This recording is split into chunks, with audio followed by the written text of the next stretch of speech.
Produced by Victoire.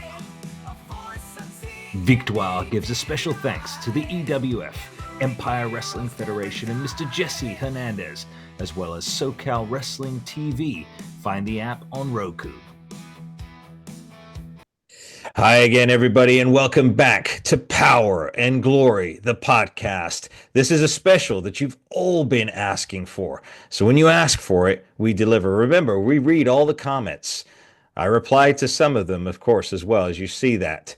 But anyway, nonetheless, we are here today. I am joined, by the way, my name is Emir. I'm your co-host, along with my co-hosts. First, ladies and gentlemen, Mr. Paul Roma.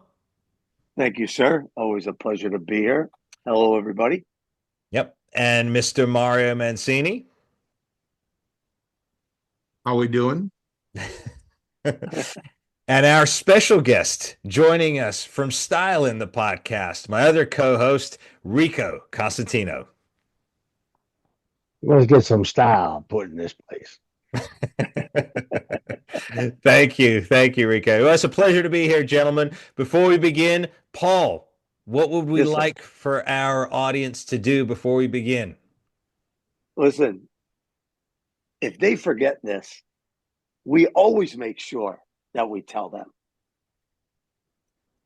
Hit that super powerplex button and subscribe is what you have to do. That's right. Subscribe. Hit the likes, share with your friends and family, because we made a bold proclamation the other day, didn't we, gentlemen? 1 million subscribers. That's right, ladies and gentlemen. I want to see 1 million subscribers.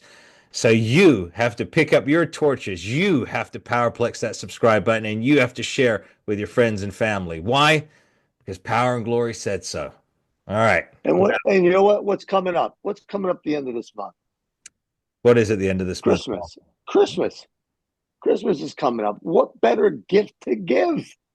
Yeah. Right? Yeah. I mean, yeah. It's a free gift. Subscribing is absolutely free. But I tell you what's not free, gentlemen. What's that? And that's coming across your screen right now. That's the Power and Glory, the podcast t-shirts. They are available now. Use the email address in the description of this video to order yours today. But for the announcements, that's not all. We've got another one coming across your screen again.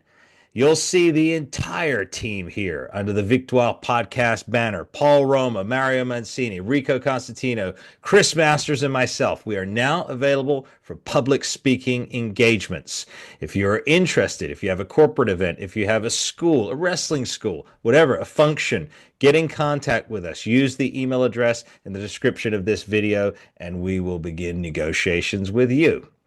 But now, gentlemen, on to today's episode. The fans have been asking for it.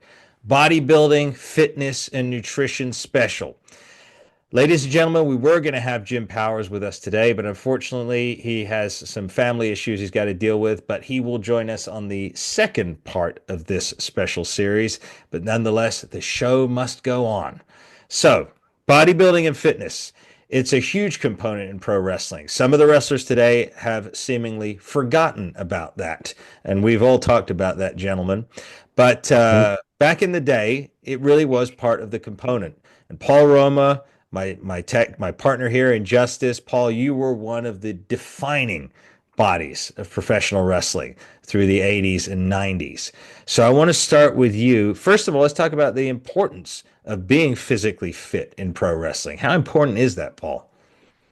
Well, I'll tell you, I played every sport except for hockey. And this was probably the toughest sport I was in. It really demands a lot from the body. I'd get out of the ring after practice and I was sore. I was beat up. And I was like, wow, I played ball and, I played sandlot football, no equipment, just hitting one another. We played neighborhoods against neighborhoods. But I mean, we take a beating, but my body was never beat up like this. It was tedious to say the least. And I had to adapt really quick and figure out what I can do to get that body to heal faster. Mm-hmm. So what were some of the things that you did earlier on to try and obviously wrestling is high impact. You're talking pain. And back then, wrestling every single night. So I guess first and foremost, how important is it to have muscle mass on your frame to deal with that? Well, I mean, it definitely helps. There's no doubt about that. But it also plays another role, which you find out that there's a lot more to get sore. You know, you think, okay, I got all this muscle on me, and but it took the bulk of it. Yeah. It absorbed a lot of the, for lack of a better word, the abuse. Yeah. Yeah. When you're getting body slammed and suplexed and hip toss and arm dragged. But again, get into that gym, very important.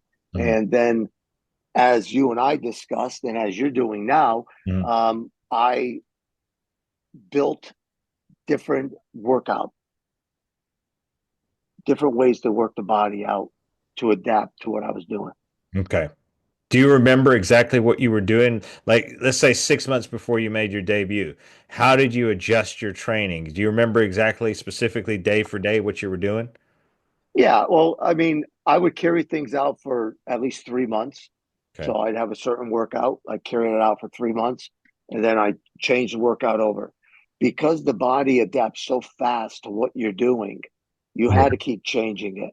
That Mhm. was the only way to stimulate growth, was to keep changing the body over. So that's what I did. Mhm.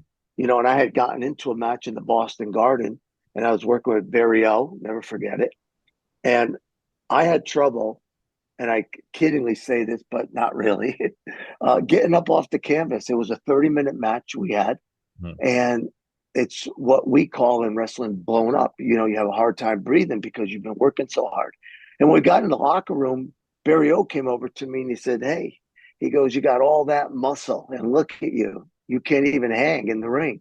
Mhm. And I was like, wow, yeah, you know what? You're right. I can't. Mhm. I got tired. So I converted yet again my workout, and I never got tired again.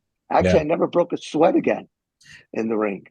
That's true, as Mario states quite often on this podcast, that Paul never sweat. In fact, to double check that, Paul, I went back and looked at some of those matches, and you are absolutely correct, Mario. He never broke a sweat. Rico, can you believe that? He never broke a sweat. He was cardiovascularly sound. Now, to get cardiovascularly sound, though, Paul, so how did you modify your workout? Were you doing more reps? Were you doing more cardio? Because I can tell what you told me to do, which is working right now. But what did you do back then? So I didn't believe in cardio. I believed you get your cardio the way I train. I'd Mm, get my cardio out of that. okay. And what I did was I changed my workout so that the body couldn't adapt. So I had my light days, which I would train every body part, Mhm. break it up into 3 days. Mhm. And then I'd have my heavy days, which I would break up into 3 days. Okay. And those would be lower reps, a little more weight. On the light days, it was higher reps. And then it was lighter weight. However, what starts to happen is the weight starts to catch up to the heavy. Hmm. And Yeah. then you flip, and then I flip into a different workout. So what I did was I started doing sets of 25, 20, 15, 10. There is no such thing as a 1 minute break in between. Basically, it was start with a certain weight Hmm. so that you let your body know you're expecting of it. Hmm. And then as soon as you knocked out your 25, by the time you added a little more weight, get down, knock out 20. Okay. Add a little more weight, 15. Add a little more weight, knock out 10. Hmm. If you couldn't, you had to stay the same, but you can never go down. You can Got it. stay the same or go up. But once you start at a certain point, which is your focus point, that's where you work up from. Hmm. So you never fail. You Okay. reach your body's maximum potential for every given day. Yep. That was the workout that I have, Okay. and that I live by now, and I train everybody by now, and it Hmm. works. They Yeah. get bigger, stronger than they've ever been. Hmm. Uh, and all joking aside, you will see it in a month's time. Yeah. Yeah. And I can attest to And that. I can attest to that. I can attest to that 100%. You know, Paul got me on a new workout routine. I was stuck in a rut. I was stuck at a certain weight, and I've surpassed that weight now by almost 10 pounds. And it's been about 5 weeks, Paul. Just like you said, Yeah, pretty much spot on. So yeah. right. The body, yeah, it's great. It's a great workout. And again, you're in there for 45 minutes, hour max. But when you think about how many exercises you're doing, how many reps you're doing, um, it makes sense. It Yeah. just totally makes sense. And when you're done, um, and people ask me about cardio. Well, what about cardio? What about cardio? Well, I've never done it. You know, there was no reason for me to do it. But what I realized was, and because I was part owner in World Gym, um, I would, for lack of a better word, experiment Hmm. on people. You know what? If I trained a female or a male, they were going to go compete or whatever the case may be. I would show them different things, try different things, and then see where it would lead to, which was always good. And Hmm. that's a blessing. Was that? So again, cardio is not a bad thing, but do your cardio on a day that you're not training, or do it on a day after you've completed your physical workout, your weightlifting workout, because you could always walk away from cardio if you're tired. Hmm. But if you do cardio first and then you go lift weights, well, what if you get tired? You Yeah. can't walk away because you're not done with lifting the weights. And your weights are your primary. Yeah. Your cardio is your secondary. Yeah. So again, if you train Monday, Tuesday, Wednesday, Thursday, Friday, Saturday, right? Yep. Then you take off Sunday, and that may be the day you want to go do some cardio. Right. Yeah. It Now works you're better. back in the gym on Monday. It does work better because what I would do before would I would work out, do my weights first, and then follow it with cardio maybe 3, 4 hours later in the evening because I always train in the evening. But I find that that was like you said, it's making you leaner, stringier muscles. They're not as full. So yeah, it works to do it on the different days. But I'm thinking about Right. Rico at this time because obviously Rico, your training was a lot different in the earlier days. You spent a lot more time in the gym. This was the consensus. So Paul, I was talking to you guys about the Arnold Schwarzenegger documentary the other day on Netflix, where he says he was in the gym for 3, 4 hours, 6 hours a day. I didn't think, like Rico, I didn't think that was humanly possible to be in the gym that long and see muscle Right. growth. And Paul, you can't stay fueled that long. It's impossible yeah, to stay fueled. You'll dwindle away to nothing. right. You'll break the muscles down so far, and you're done. Yeah. You just lose all the glycogen in there and Right. but Rico, when he was younger, when Rico first started training, Rico, you were in there for a few hours. You were into that.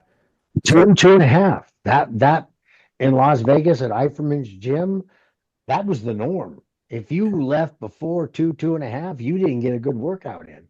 Wow. It was old school. I'm talking Arnold, Columbo, Bob Paris, Frank Zane, Yeah. Samir Banu, Yeah. all these people that were old school that were telling us we needed all this time in the gym. Right.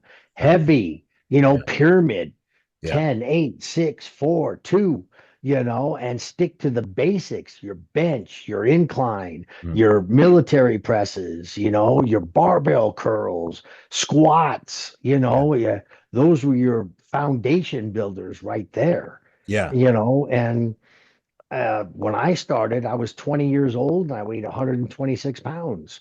Yeah. And I was in the gym 2.5 hours. Hmm. And I worked my legs so hard, and a lot of people did this too. You Hmm. ended up throwing up in the bathroom afterwards Yeah. because you just wore them to exhaustion till they were just rubber legged, Yeah. We've heard that. and yeah. But during that time, again, so Rico, how much weight did you put on for the audience to know? Just 2 or 3 years of doing that. Well, I started when I was 20, like I said, I was 126 pounds, and I worked out solid. I mean, 5 days a week. I had my routine, and after a year and a half, I went to 176 pounds. I gained 50 pounds of muscle, Yeah. but I got stuck. Yeah. And I kept trying to go up in weight. I couldn't. Mhm. And I was stuck at a plateau Mhm. and I didn't know how to get over it. There was no internet back in the 80s. I couldn't Google it, Yeah. so I was following the guys in the gym. Yeah. What were they doing? I was looking at who had the biggest arms, who had the biggest chest, back, and I would look in the mirrors because in the gym there's mirrors everywhere. Yeah. So Yeah. you don't want to look directly at the guy. Right. Right. Right. So you're looking at an angle going, what's he doing? Oh, I'm going to try that. I'm going to Yeah. try this, Yeah. you know. Yeah. But it wasn't working. Yeah.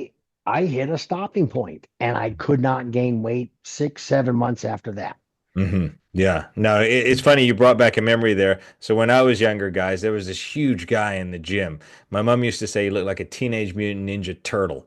He had on a, yeah, but God rest his soul, because I did find out tragically that he died a few years back. But when I was younger, he looked like Scott Steiner. So when Scott Steiner was in the NWO, he was about that size, always wore the tight Levi shirts. Um, but I remember I would do the same thing, Rico. So when I was 17, 18, I'd see him in the mirror, but everyone was afraid to talk to him because he had a temper and a half on him. I mean, if he didn't lift a certain weight, Paul, this guy, like you'd see him, he'd have these huge, I guess they would have been like 200-pound dumbbells, and he'd be flying, doing flies with them, right? And if he didn't get that last one, he would launch him, just throw him out of his hands. They'd roll across, heaven help anybody who was in his way or in the way of those weights. They would have been dead. But he used to launch him across the gym. And, one day I plucked up the courage to go over to him and I said, sir, not sir, I didn't say sir, but I said, hey, can I ask you about training, right? And because I want to get big like you one day. That was a stupid idiot. I was like 17.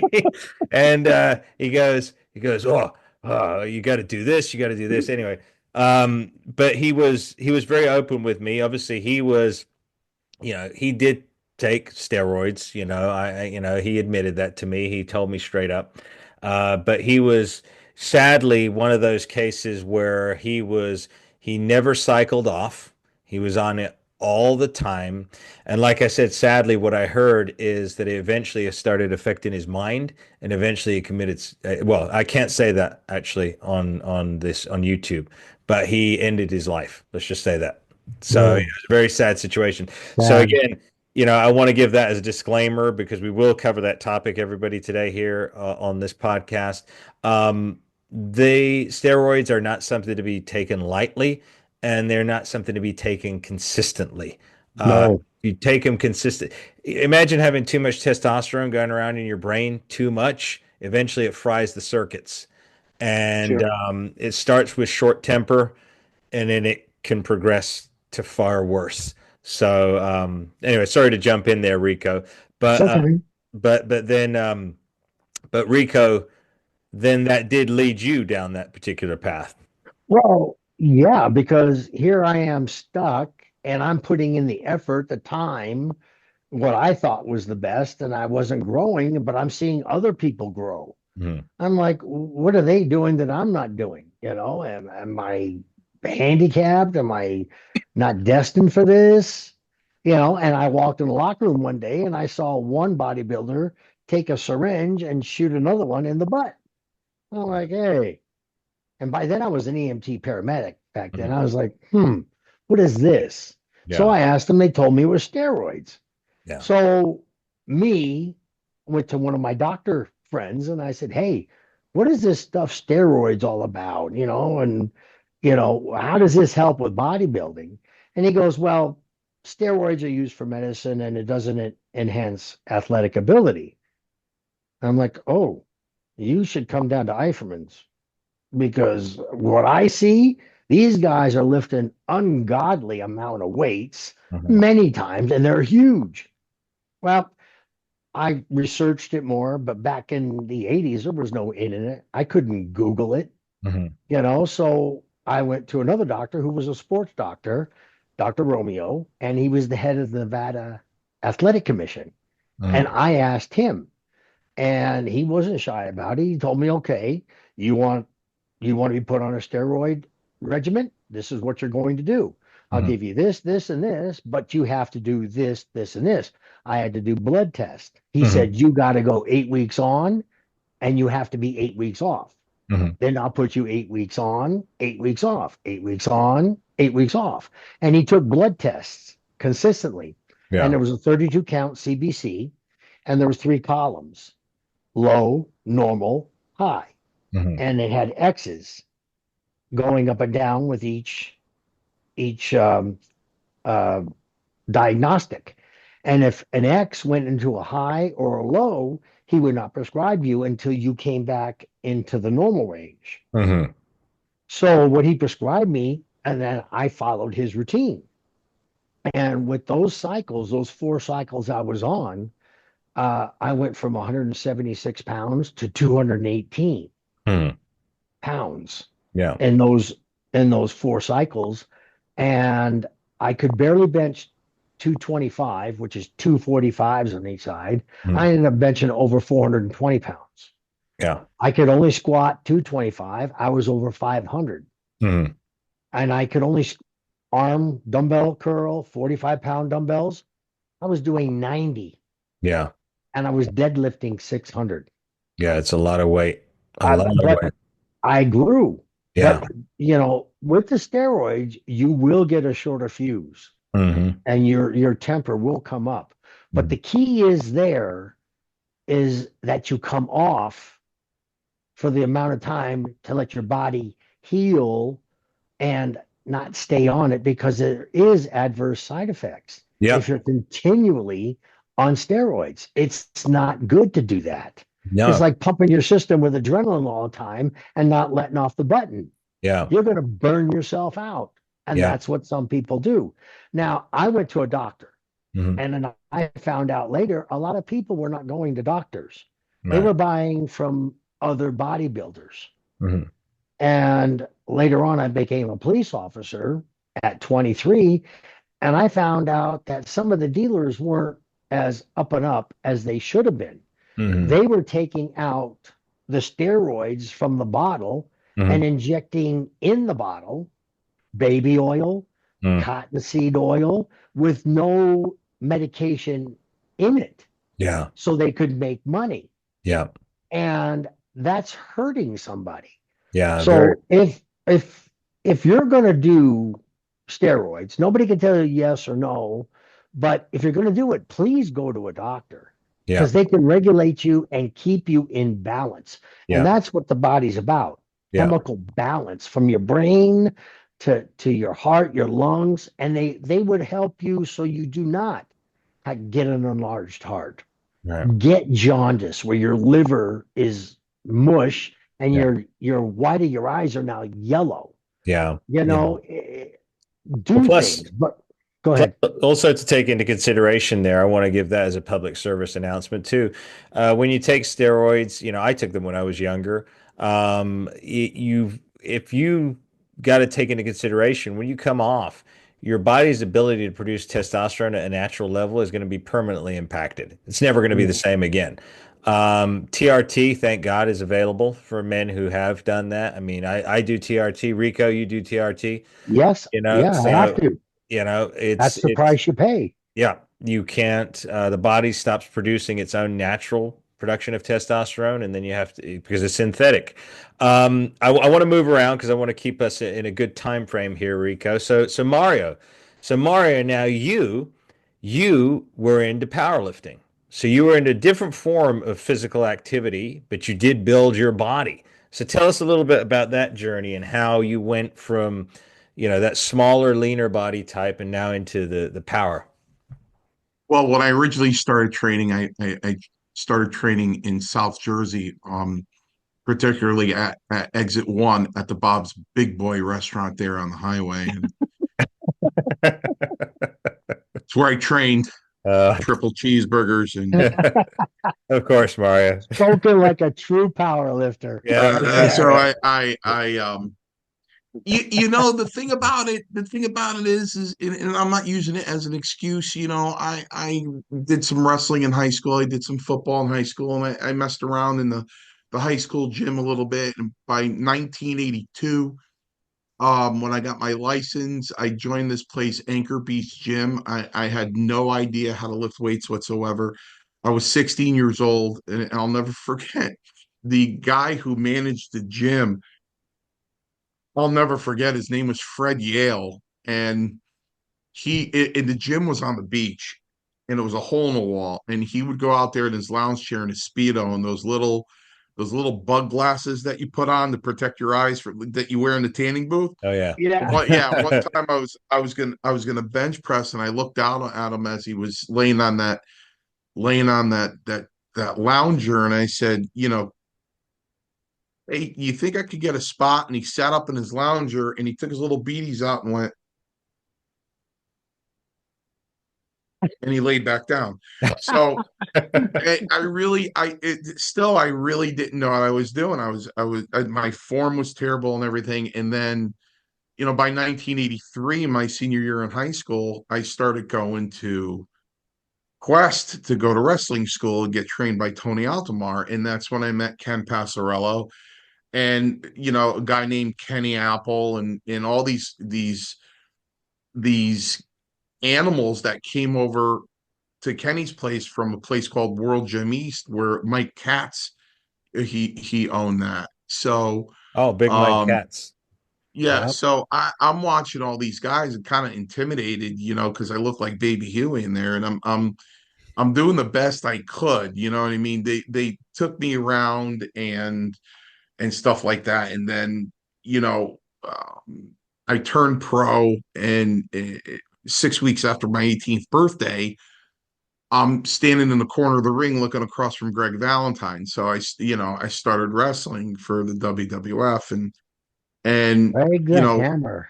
yeah, shortly after that, I met this guy Paul Roma, Yeah. Who's that? and Who's that and guy? I have no idea. the thing about with Roma is I knew he, when you get guys like Roma and guys like Passarello, and you're kind of intimidated because if you train with them, you're going to hold them back. You know what I mean? And you can't keep up with them. You know what I mean? Because you're just not that caliber. Well, one day I decided to train with Roma, and we did legs. And 2 days later, I couldn't walk. I managed to get out of bed, crawled. I went to a chair. I actually went to get up and I couldn't get up. Yeah. And like my mother's like, "What's wrong?" And I'm like, I worked out on my legs too hard and I can't get up. And she said, "Oh, I'll take care of it for you." And she came over and started rubbing Ben Gay on my legs, because they hurt so bad, So Yeah. when you're in that much pain, and all I have left are my legs. I'm very proud of my legs. They're huge. So from powerlifting. So, Thank but you, Paul. you Yeah. know what though? You know what though? I trained. I started powerlifting in 1988, and I trained with a world class powerlifter, and we were going to squat, and I was bitching a little bit because listen, that hurts the most when you work out legs, right? Yeah. So he actually spun me around by my shoulder gently, and he said, "Look at me, look at me, look at me." I said, "What?" He said, "If your legs are strong, your whole body's strong. Your legs, your upper body will follow your legs. Do you understand that?" I said, "I understand it now." And I started working out and dieting, but I was dieting like a power lifter. And I lost a lot of weight. And it was that day in the dressing room, and this is the true story. I only have so many of them; they're all the same. Um, After I got done working in the ring, and I had my elbows to my knees, and they had to call the maintenance guy of the arena with a mop and bucket because that's how much I was sweating. So, unlike Mr. Roma, so so uh, so somebody came in my ear and said, "You work too hard in the ring to look like that." And I went like this, and it was Hulk Hogan. So I said to myself, "Well, okay, if he's saying that, this is like by 1989. If he's saying that and I do something about it, then I'm hoping he's going to take notice of it and help me. Mhm. You know what I mean? He was one of the few that could say, "Hey, won't we do something with this guy?" You know what I mean? That's how magically it happens when the IC championship belt had to, had to be dropped in vacant because, Steamboat wanted time off. They're like, who are we going to give it to? And they couldn't figure out who they were going to give it to. And Honky was walking by and Hogan just said, "Hey, how about him?" And they went, "Oh, okay, that's how it happens." Okay, so I said, okay, and I started going on steroids, and I started getting a lot stronger. The fat started coming off a lot easier. I followed the rules, and we're talking about steroids and saying, what do you do when you're on steroids? This is what you can't do when you're on steroids, and I absolutely followed the rule. You can't take in any sodium Mhm. whatsoever. Oh, yeah, yeah. You can't take in any sugar No. whatsoever. Mhm. And if you want to save your liver, you can't have one drop of alcohol, not Mhm. one. Right, right, right. Right. So I followed the rules. I never drank anyway. So the salt and the sugar was more of an issue for me, but I did it. But I Yeah. did it. So I tell everybody, even on all the podcasts I've done, I look into the camera and I say to the fans, look up my match against King Kong Bundy. That was 3 months before my 19th birthday, his debut match. Then look at my match against Playboy Buddy Rose, Oh, where wow. my traps are coming out of my neck, and you can see night and day. Yeah.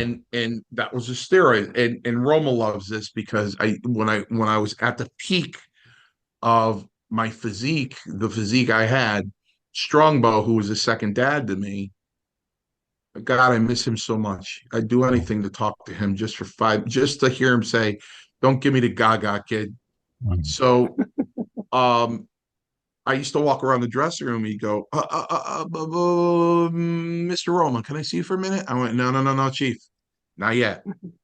I'm not there yet, Chief." "Oh, Mr. Roma, can I see you?" I go, "No, no, no, no, Chief, not yet, Chief, not yet." Mhm. Um, but I did come a long way, and I was wearing regular wrestling trunks. I had no bump. My stomach was completely flat. I had a V in my back. It really I have whole movies of it too in my backyard. I'll send to you, Emir.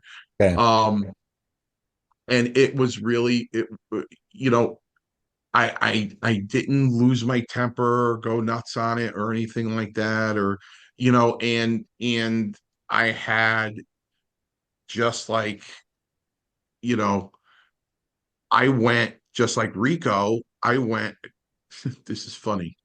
I went to a pediatrician. Huh. Here I am in a tank top, you know 20 22 years old in a tank top, Yeah. sitting in a waiting room with a bunch of mothers and their little kids, and they're kind of like staring at me going, "What's he doing here?" Yeah, what the heck? And twice a week I would go. I get 2 cc's a week, once on a Tuesday and once on a Thursday, and I get a shot of B12 with it. Mhm. Yeah. And then and then it was 12 weeks on, 12 weeks off, 12 weeks on, 12 weeks off. The only problem with me is, I'll give you a couple scenarios about that. The only thing with me is I'm a very emotional guy, Mhm. and it's hurt me and helped me in my life. But everything is, it had a hard time getting through law school with it because everything's out of my heart, right? So so when I didn't get the response I wanted, when I Mhm. completely changed my body, Mhm. when I didn't get the result that I wanted, Mhm. but I emotionally depressed. And when a guy like me gets emotionally depressed, you eat. Mhm. It happened to me. It happened to me once before. I went to a doctor. Must have been 15 years ago. And he said, listen, you're in real bad shape. Go on, go on the Atkins diet. Uh-huh. Go buy the book and go on the Atkins diet. And I went, okay. So I went to Barnes and Noble. I got the book. I went on the Atkins diet. So you'll get a real idea of who I am when I tell you this story. Roma will go, yep, that's him. So I go on the Atkins diet and I lose 47 pounds. I go back to see him 6 months later. All my numbers are tremendous. He's beside himself. He can't believe it. He can't believe it. He is just beside himself that I did this transformation. And I go, why are you so surprised? You're the one that told me to do it. Mhm. He goes, because my patients don't listen to me. Patients don't listen. They don't listen. You listened. I said, I did listen. And I was sitting there proud as a peacock. And he turned around and he said, you want to be careful, though, about losing weight a little too. Maybe it was 4 months. Mhm. You want to be a little careful about losing weight too fast because that'll affect your gallbladder. And you don't want your gallbladder to bust or you get your gallbladder removed because, you're on this diet losing weight like this. I went, really? Mhm. He went, yeah. So this doctor was situated across from in East Haven, across what's called the Stop and Shop Plaza. Okay. In that plaza is an Italian restaurant. I left the doctor's office calling him every name in the book. I walked into that restaurant and I said, I'll have a large with extra cheese. And I sat there and I ate it with my mouth full, still swearing at the guy, telling me he tells me to lose this weight, and then he tells me I'm going to get sick and lose this. I can't make this guy happy. He criticizes me after I do all this. I'm stuffing my face with pizza. Yeah. So it really, when I didn't get the result I wanted, and again, the night I worked with Playboy Buddy Rose was the same night I did Taker's debut match. That was the same night. Um, and by 1991, nobody was saying anything to me but Strongbow. Nobody was saying, hey, you know what, this kid, because you know what, that gives you the incentive, right, to keep going. I Yeah. want to lose even more weight and get bigger, right? It Yeah. gives you more incentive, right? They Yeah. gave me, they Vince didn't give me a, hey, you look pretty good. Pat Patterson didn't say a word. You know what I mean? I lost all that weight, and damn it, he didn't even hit on me. I was insulted. Um, so so by the time you see my match with DiBiase, Yeah. I got the butcher block back on. I'm back up to like 268. And the poor guy's barely getting me over for a power slam going, oh, Jesus. You know what I mean? So I gained it back. It was a yo-yo for me, but you know, I enjoyed taking steroids up to the point now where, you know, my my doctor said, hey, why don't you go see this guy? And I went to my urologist sent me to see this guy, and he said, well, did you ever get your testosterone checked? You're 58 and a half. I went, no. And he's like, well, let's get you a blood test, see if your testosterone's low, and we'll put you on steroids. Now, in my brain, Mm. prednisone isn't anabolic or anything, you know what I mean? Right. But I looked at him and went, like Cypionate? He's like, yeah. I'm like, you're gonna prescribe me testosterone Cypionate. Mhm. He's like, yeah. I go, I got to get my ass back to the gym. He goes, if you're smart, because I have a very close friend of mine, names will be not mentioned, Mhm. that that's on it. He's been on it for a year. And I Mhm. scream at him that he's wasting it. Right. He's wasting it. You know Yeah. what I mean? And another public announcement is if you take steroids and do nothing with them, Mhm. it is extremely harmful. Yeah. Extremely harmful because the steroids are sitting there in your body. And this is what I was taught. Mm. Okay. To push yourself beyond a limit, because once you tear that muscle tissue to a certain point and you train that muscle tissue really hard, that's when the steroids kick in to help for the repair. Mhm. Yep. So if you're not tearing anything, there's nothing to repair. Right. You know Right. what I mean? They're saying they're on strike. They're like, hey, we got a job to do. We're waiting to do it, but you're not giving us any work.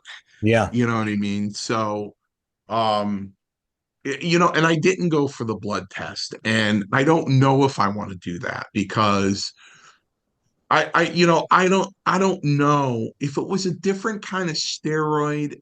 I don't know to get my testosterone level up. Because the guy goes, do you care about your scrotum? I go, well, I never did because when I was younger and I took these steroids, my scrotum was already like that before I took steroids. So it kind of hid up into my waist. So it didn't matter. They were gone anyway. But now that I'm 58 and a half, officially on December 21st, if I drop the pencil and bend over and go get it, I'm like Mr. Flanagan. See, Mr. Flanagan was the custodian when I was in grammar school. And Mr. Flanagan would bend over and pick something up, and these two bowling balls would come. I used to want a slingshot and just hit them. So now, as karma would have you, I've turned into Mr. Flanagan to the point where if my left knee hits the seat adjustment on my Jeep Uh, and I get out of my Jeep, I'll roll the left one and I'll be standing outside of my Jeep, my hands on my knees, rocking back and forth in a parking lot. And did he drop a contact? Did he lose money? Why is that guy looking down? God forbid if somebody asked me and go, I just rolled my nuts. I get, because it's just they're just uh, sitting there. uh, They're just sitting there yeah. now that You asked them. I well, know. I You know. they're did. just I they're know. just sitting there now that I'm almost Uh, 59. And then what accompanies them? uh, Well, it looks like a Tic Tac sitting on a beanbag. I darn, just darn, can't Mario. help myself. Mario, you just a couple of days ago, you were just trying to scout for a wife. What have you just said? There's nothing to look forward to. That's Just look down. Nothing to it. So, look forward to. Uh, so to get back to the subject, I'm kind of 50-50. I would love to go back on them. But then again, I would feel horrible because I have a 5-month-old grandson now. I have 3 daughters.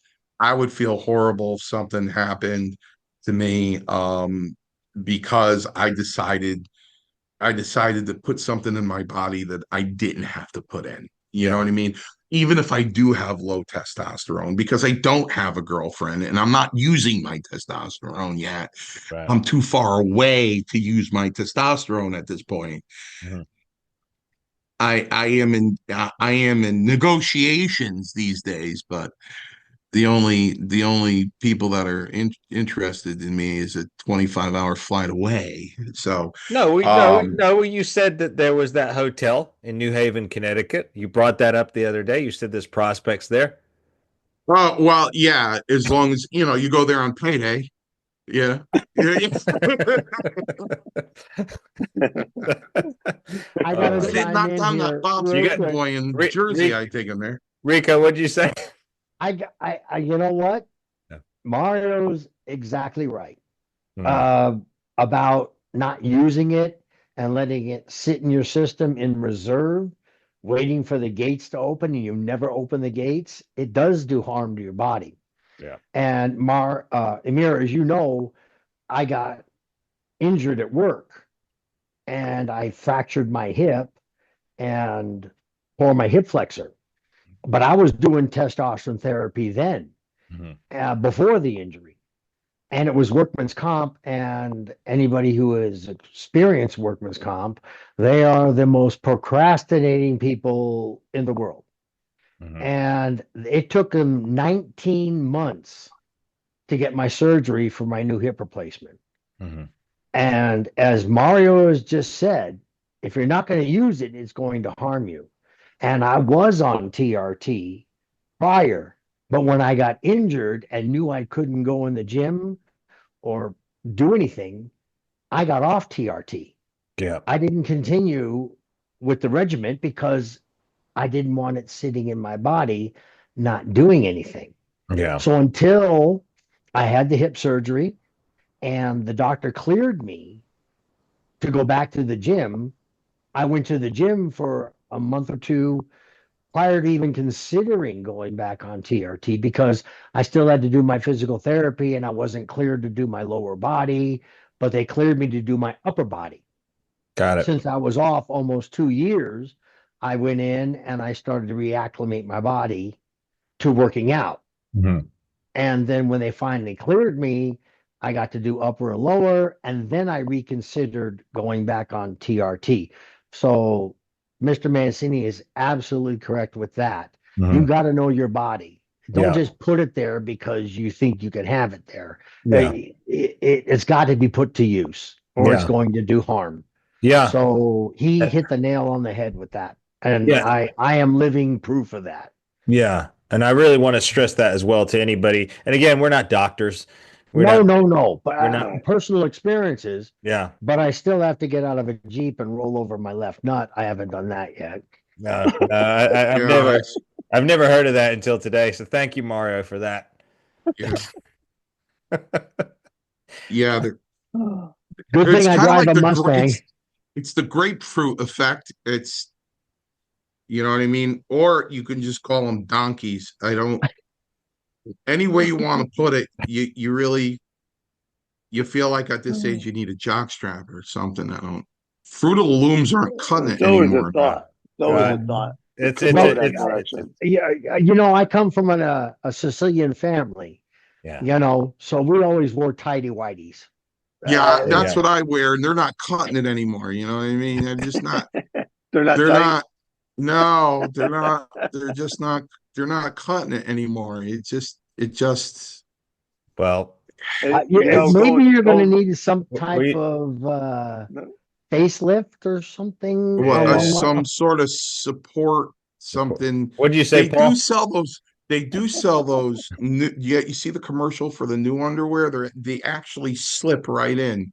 I don't know the underwear's name, nut sacks or yeah, we're whatever, gonna, but yeah, we're I think they're called nut sacks. I don't know. They just okay. oh, my daughter just told me they're called ball hammocks. Oh, okay. Wow. My daughter. Wow. Yeah. My daughter just told me they're called.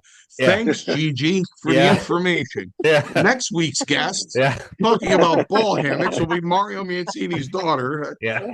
Thanks, Gigi, for the correct term. Yes. You know, Yeah. one of the other issues that people don't realize is when you get injured, Mhm. they can mask their injuries, Right. and now you're just adding to that injury and making it worse and worse. But you don't know because it's almost like a painkiller. Yeah. You know, it's masking it, and then you do more and more damage to it. Yeah, that's true. Yeah. Other things when you hear about people who tear muscles and tendons and things like that, what people don't realize that your muscles get stronger faster than your tendons, Hmm. Yep. and that's what again provides injuries for people. Well, Yeah. that's because of the blood flow. Yeah, That's I the saw blood so flow. much of it in A the gym. muscle has extreme blood flow. A tendon does not. That's why they Correct. take longer to heal.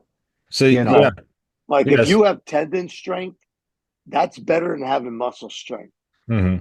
You'll see some guy who'll walk up, and he could be a power lifter, and he could be as thin as a rail. Yeah. And, he'll pull 450 pounds off the floor, and you're like, "Are you kidding me?" Like you just laughed at him when he walked up to it because you didn't think he could do it.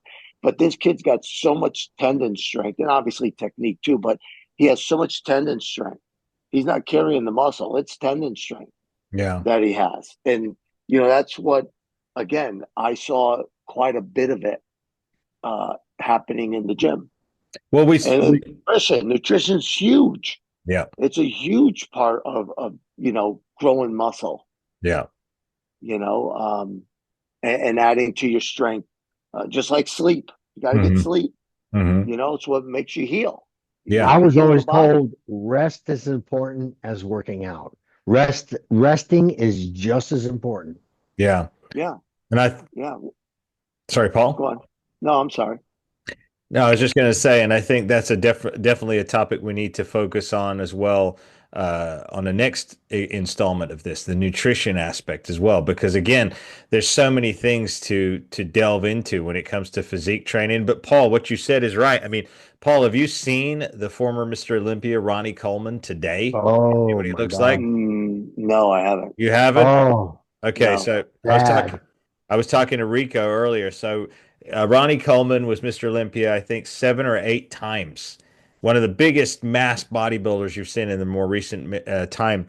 But he used to lift so heavy. He's blown out his back. He has to sit in a wheelchair most of the time now. He's got braces on his knee, those compression socks always on his legs.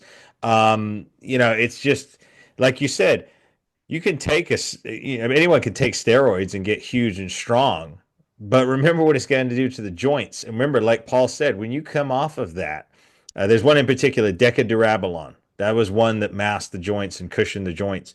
When you take that and you're lifting 400 or 500 pounds, you're already gone way beyond your natural ability at this point. Just think of your joint. Your joints are screaming under that masked.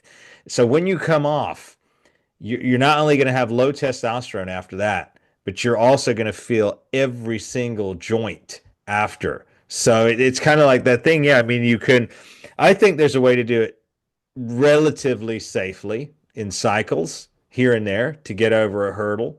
I'm Yep. not opposed to that under doctor supervision. But aside from that, just whacking your body full of it all the time, and I know wrestling is dominated, a sport that is dominated by physiques, but we have other ways to do it these days. There's TRT, there's creatine, there are other supplements that you can take. And like you said, like Paul, like what we're going to do with Paul, different workouts, different diets. Paul, you were going to say something? I saw you take a breath. Yeah, I'll save it till next time. But there's something that I tried that I absolutely loved, that I swore by, and next week I'll tell them what that is. There we go. Well, It's I gonna tell you blow what, your gonna blow a your whole mind. episode. We could do a whole episode on whacking. But Rico, I want to Yes, ask sir. you something. Yes, sir. How many rolls of Tums did you go through? None. None. I went through a few because No. man, when you get on, you tend to cramp up, and the only way to get rid of those cramps was calcium. Yeah, this Dr. Romeo was good, but like you followed that Adkins doctor, I followed his word to the T. I Right. mean, everything. And as Paul says, nutrition. Was in with both feet. And the knowledge I knew then, I was trying to get everything I could, and anybody who could give me a nugget. I mean, back then, I mean, tuna fish and water and chicken breasts and drinking water and I think you that was know, my problem. I didn't take in enough water, but yeah, you had yeah. to take in that water unless you were getting ready for a bodybuilding contest, Yeah. and Right. then things changed because that's how I started was a bodybuilder. Mhm. And then, but when I said I lift all that heavy weight at that one time, I never continued with it. Once I hit that plateau, I was like, I did it. Mhm. Okay, I know this is how much I can lift. I didn't constantly do it. And Right. I want to clarify that due to what we brought up with Ronnie Coleman. I didn't go into the gym and go, okay, I did 420, I'm doing 425 today, or I'm doing 420 again. I hit that peak, but then I came back down to where I worked out my muscles. I wasn't hurting my joints, Right. because when you do, a military press with 275, Mhm. you can't keep doing that because that shoulder is not that strong. Mhm. You did it, but you got to back off. And I was more because I wasn't a power lifter, because power lifters are all about weight. That's how you win. Bodybuilders are all about what you look like. Mhm. And I didn't need to get a pump always because of the heavy weight. I got the heavy weight so I could get my workout weight up. That's why I always went up. So say I went up 15 pounds, I'd get there. That would make me go up in my reps because I lowered the weight. So I wanted the physique. I was trying to work out the muscle, Yeah. not the joints, and I wasn't a power lifter. Right. So I couldn't go on stage and I did 420 bench press. That wasn't going to win me a trophy, No. especially in those little Speedos. But Yeah. I tell you what, so Paul's got me intrigued now. I think I know where he's going this, but I'm not going to tell you. Not a chance. Members, not a chance. This is gonna blow everybody out of the water. Okay. I used to do a lot of reading. Believe me when I tell you, so much reading. But something has to give. As, going back to what Rico was saying, something has to give. I hated powerlifting, for the reason that this was how I thought. Anybody can move a weight one time, but can you move that weight multiple times? So I would never do less than 6 repetitions. Yeah. If I can move something 6 times, to me, I was strong. Yeah, that was the lowest I would go. Yeah. Whereas I'd see other people doing 1 rep, 2 reps, get on the bench with 300-400 pounds, and they do 1 rep, and I'm like, that's not doing anything for you. I mean, how much blood flow are you getting in there? Bang that thing out 10 times. You'll impress me. Because, guys used to look at me and they'd say something, hey, are you impressed? I'm like, yeah, do it 10 times. I'm impressed. Well, I can't. Of course you can't. That's the whole point. That is my point, right? Now you're taking the chances of blowing joints out of the equation. Right. Because you got to do it 6 times or 10 times, right? And it works. Yeah. So now you're lessening the fact of getting injured. The body is responding. You're growing, getting bigger, getting stronger, looking better. You're burning fat while you're training. Yep. It's a win-win. Yeah. It's a win-win. I think I think you hit the nail on the head there, Paul. But ladies and gentlemen, we are going to come back to this topic. Like Paul said, we're going to come back to this next week. He's going to reveal a little secret to you. And Paul, you competed in bodybuilding too. So I did. We're gonna talk a little bit about that as well next week. But Paul, before we go, any last comments for our viewers this week? Yes. So before you go to the gym, and there's a perfect time, just drop the weight on that subscribe button. Just hit it, baby. Hit it. Drop that 50-pounder on there. That'd be good enough. Drop that 50-pounder on there, because we are on our way to Paul, you corrected me the other day. 3 million. We want 3 million subscribers. Okay? We're going to get it. 3 million subscribers. I'm going to make a prediction right now. You ready? Yeah. Okay. So by April, by my birthday, we're going to have we're going to hit the 1 million mark.